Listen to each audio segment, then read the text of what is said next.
precisa compartilhar ou receber dois elétrons. Quando o enxofre e o oxigênio estão se ligando, eles vão compartilhar esses dois elétrons. Só que tem mais um oxigênio que quer entrar na ligação.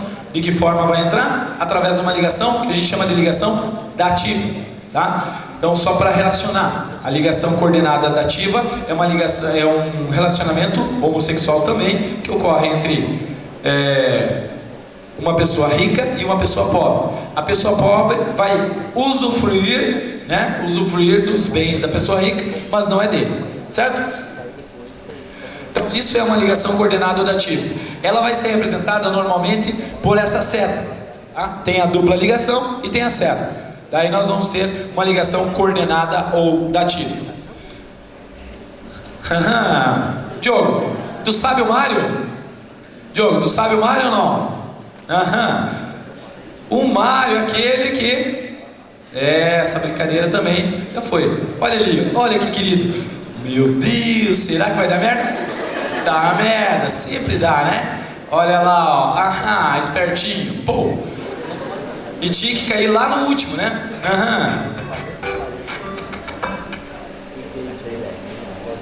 Muito bem. Pessoas, mais uma coisa que eu tenho que falar para vocês, que vai cair na prova. Se vocês tiverem que revisar, dê uma revisada com mais tempo lá em casa, sobre funções inorgânicas. Quando a gente fala em funções inorgânicas, ácido, base, sal e óxido. Por que na prova do Enem sempre se cobra isso? Justamente porque está envolvido com a questão ambiental. Vamos pensar no exemplo aqui. Nós temos a ionização de um ácido, ou seja, a definição de ácido, segundo Arrhenius, é toda substância que em solução aquosa libera íons H+. Tchau, padre. Tchau, foi um prazer, padre.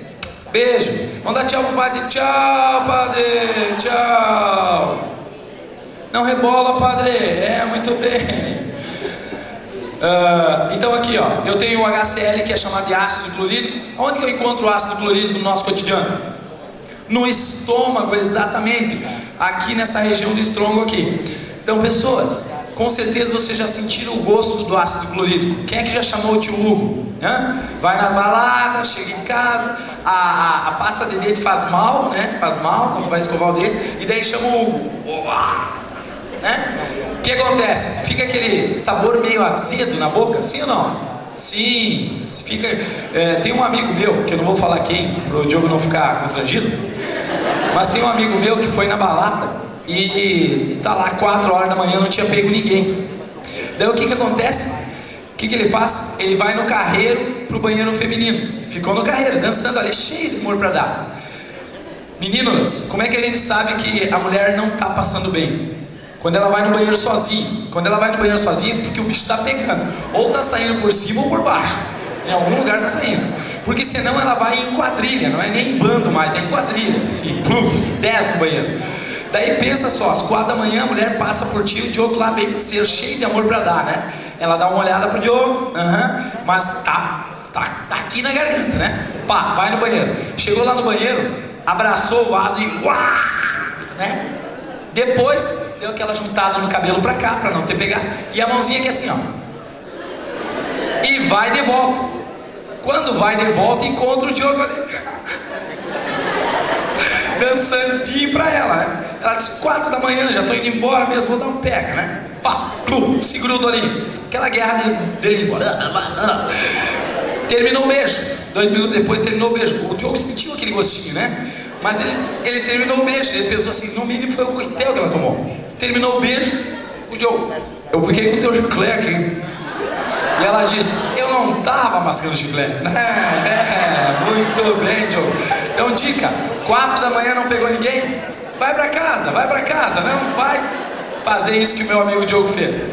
Muito bem, o ácido clorídrico, pessoas, ele vai estar na prova de vocês, justamente porque está no suco gástrico.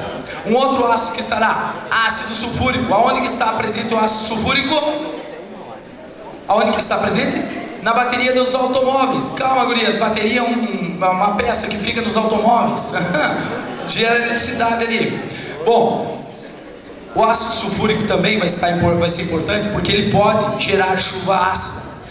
O trióxido de enxofre formado no ambiente através da queima de combustível proveniente dos hidrocarbonetos pode reagir com a água do ar e formar ácido sulfúrico. Esse ácido sulfúrico pode cair na forma de chuva ácida. Lembre-se disso. E o último ácido, não menos importante, é o H3PO4, que é chamado de ácido fosfórico. Ele está presente aonde? Nos refrigerantes do tipo cola. Então, Baré Cola, Tupi Cola, Marabá Cola, qual é outro aqui? Qual, mano? Dolly Cola, como é que é? Sarandi Cola, qual é outro? Todo refrigerante cola vai ter então o acidulante, que é o ácido fosfórico. Não é só ratinho que tem na Coca-Cola não, pessoas, tem ácido fosfórico também. De acordo com Arrhenius, isso daí é ácidos. De acordo com Arrhenius, base é toda substância que em solução aquosa libera íons OH-. Olha só, a base sofre um processo que a gente chama de dissociação, enquanto que o ácido sofre um processo que a gente chama de ionização. Diferença de ionização para dissociação: ionização, formação de íons; dissociação, separação de íons, certo? Então a base é um exemplo de ligação iônica. Tem um cátion e um ânion. O cátion vai doar positivo, o ânion vai receber negativo, certo? Então lembre, base, aquela base ali é chamada de soda cáustica ou hidróxido de sódio. Agora sal, o que é um sal? Sal é todo composto que em água dissocia, liberando um cátion diferente de H+, e um ânion diferente de OH-. Como é que se forma um sal? É através de uma reação de neutralização que ocorre entre um ácido e uma base. Ácido mais base vai formar sal e água. Para te lembrar aí, tem uma piadinha que é show de bola. Como era chamada a bolacha antes de ser bolacha de água e sal? Ah, vocês não sabem? Eu vou falar para vocês. Se preparem. Bolacha ácido base. Podre, né? Então, ácido mais base vai formar sal e água, ok? Bolacha ácido base. Então todo ácido reagindo com a base vai formar sal e água. Aqui eu tenho ácido clorídrico reagindo com hidróxido de sódio, formando cloreto de sódio e água. Muito bem. E por último, não menos importante, mas também importante, nós temos a função óxido. Óxido nada mais é que um composto binário em que o oxigênio seja o elemento mais eletronegativo. Oxigênio, composto binário, dois elementos. Composto binário, oxigênio sendo o elemento mais eletronegativo, nós temos um óxido. Lembrando então, alguns óxidos do nosso cotidiano. Dióxido de carbono, que está presente no ar, né? Liberação através da queima de combustíveis. Olá. Monóxido de hidrogênio, pentóxido de manganês, trióxido de ferro, ou óxido de ferro 3. Esses são alguns exemplos então de óxidos. Lembre, os óxidos vão estar presentes principalmente nas reações de formação de chuva ácida, queima de combustíveis. Além disso, meus queridos, eu gostaria de falar para vocês uma coisinha aqui. Lembrem da polaridade das moléculas. Polaridade da molécula, eu tenho que lembrar o seguinte: se a molécula é diatômica, formada por dois átomos, se ela for formada por átomos iguais, a molécula vai ser chamada de molécula apolar. Se ela for formada por átomos diferentes, ela vai ser uma molécula polar, ok? Quando ela é uma molécula poliatômica, se o átomo central sobra a par de elétrons, ela vai ser polar. Se não sobra, vai formar uma simetria. O que é simetria? Eu vou mostrar para vocês cada caso desse nos slides ali. Tá? Oi, olá, tudo bem? Depois vamos dançar ou não? Estão a fim de dançar? Mais ou menos? Então beleza. Vamos lá, clica para nós. Sou eu que clico, né? Olha lá, ó. Quem é que lembra disso do Mario lá? Olha, que dó. O Diogo jogando ali, né? Vamos. Aí. Bom, pessoas, vou falar de uma coisa que pode ter certeza que pode estar na prova de vocês. Pilha. E quando eu falo em pilha, eu vou falar então do bafômetro. O bafômetro, a química do bafômetro nada mais é que uma pilha combustível. Nós temos então, só para vocês entenderem o que eu estou falando. Não apareceu aqui.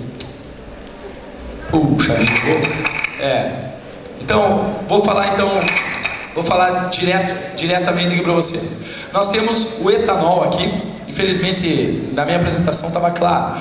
O etanol aqui, ele passa por um processo de oxidação e dá origem ao etanol. Etanol é um aldeído, que o professor Gilberto vai estar trabalhando com vocês. Então, o álcool no organismo, ele é processado, passa por um processo de oxidação e forma o etanol. Etanol, essa substância é responsável por aquele... Sabe que quando tu toma um porvaço, que nem diz o pessoal, tomou um porvaço e no outro dia fica meio mal, assim, meio... Como é que se chama de... Ressaca. A ressaca é gerada justamente por essa substância ali, que é o etanol, a formação de um aldeído. Inclusive saiu na mídia aí que os cientistas já descobriram uma forma de não deixar mais de ressaca. O que eles fazem? Eles aceleram o processo de oxidação, fazendo com que transforme em aldeído mais rápido. Mas olha só, quando a gente fala em pilhas, nós temos que lembrar, pode clicar para nós, bom, deixa que eu clico aqui. Ó, quando eu falo em pilha, eu vou mostrar para vocês um processo de uma pilha. A pilha, o fluxo de elétrons sempre vai ser do negativo para o positivo, ou seja, do ânodo para o cátodo. Percebam ali que no início da reação, o eletrodo de cobre não tinha toda a sua massa. Com o passar do tempo, o cobre foi depositando e o ânodo foi oxidando, ou seja, foi formando mais Al+3. O Al+3 foi formado justamente pela liberação de elétrons, tá? Enquanto que o cobre passou de cobre mais 2 para cobre 0. Quando a gente fala em pilha, a principal pilha que aparece nos nossos vestibulares, nada mais é que a... muito bem. Passa aí. Olha só, quando eu falo em pilha, lembrem do CRAL. Falou em pilha, CRAL. Anota aí no cantinho para te lembrar. Pilha, CRAL. Eletrólise, CRAL também. Mas a pilha, principalmente pilha. Quando fala em CRAL, o que é o CRAL? O cátodo reduz e o ânodo oxida. Qual é a pilha mais presente nas provas de vestibular? É a pilha de Daniel. Daniel criou essa pilha em 1836. Ele colocou 2 cubas e eu vou mostrar para vocês. 2 cubas e através dessas 2 cubas ele fez a transferência de elétrons, tá? Então o cátodo reduz, o ânodo oxida. Cátodo reduz, ânodo oxida. CRAL. Olha só, quando a gente fala em pilha de Daniel, a pilha de Daniel pode ser representada dessa forma, né? Em que aqueles dois representam a ponte salina. O que acontece com o zinco? O zinco está passando de zinco 0 para zinco mais 2. Ele está oxidando ou reduzindo? Lembre, o que é oxidar? Oxidar é dar. Oxidar. Quem dá fica feliz. Então vai aumentar o seu NOx. Ok? Então, quando aumenta o NOx, nós temos uma oxidação. Redução, quando diminui o NOx. Redução significa receber elétrons. Redução, receber elétrons. Isso, quando ocorre a redução, a redução vai ocorrer então no cátodo. O cátodo é positivo, o ânodo é negativo. Isso para o exemplo da pilha. Muito bem. O DDP de uma pilha, ou a força eletromotriz, é calculada então pelo potencial do oxidante menos o potencial do redutor. De uma forma bem simples, coloca lá, potencial maior menos o potencial menor. Se a pilha, para ela ser espontânea, ela tem que ter o DDP positivo, tá? Então se o DDP é positivo, a pilha é espontânea. Muito bem. Quando eu falei para vocês ali de polaridade da molécula, eu vou mostrar agora as moléculas para vocês entenderem o que eu estou falando. Olha só, eu vou representar então como braços de ligações cada elemento que o elemento central estiver ligando de diferente, ok? Então, por exemplo, vamos pegar aqui, ó. Se você quiser anotar, essa aqui é a lâmina que vai te dar todas as dicas sobre geometria. A geometria então ela pode ser representada de 5 formas, que é o que a gente vai estudar. Geometria linear, angular, trigonal plana, tetraédrica ou piramidal. Essas são as 5 formas de geometria. Quando eu tenho moléculas diatômicas, a geometria vai ser linear. moléculas poliatômicas formadas por dois braços de ligação, em que o átomo central não sobra par de elétrons, a geometria também é linear. Quando o átomo central sobra par de elétrons, ele vai formar o que a gente chama de ângulo de ligação. Quando eu tenho uma molécula que faz 3 ligações, um átomo que faz 3 ligações, pode ser piramidal, se tiver par de elétrons em cima, ou trigonal plano, com ângulo de ligação de 120 graus. Se eu tiver um átomo que faz 4 ligações, 4 braços de ligação, ele vai ter uma geometria que a gente chama de geometria tetraédrica. Mas agora eu vou detalhar cada uma delas. Olhem só.